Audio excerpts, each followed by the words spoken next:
حضرت ام سلمہ نے خواب دیکھا عین عصر کا وقت 61 ہجری 10 محرم کہ اللہ کے نبی کے سر میں داڑھی میں جسم پر کپڑوں پر مٹی مٹی، چہرہ زرد.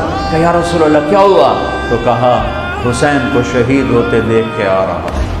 ابن عباس نے خواب دیکھا کہ میرے نبی کے ہاتھ میں بوتل ہے اور اس میں خون ہے اور مزید خون زمین سے اٹھا کر ڈال رہے ہیں. تو یہ کہتے ہیں یا رسول اللہ یہ کیا ہے؟ کہ یہ حسین اور اس کے ساتھیوں کا خون ہے، میں جمع کر رہا ہوں، صبح سے جمع کر رہا ہوں، قیامت کے دن ان کا وکیل میں بنوں گا.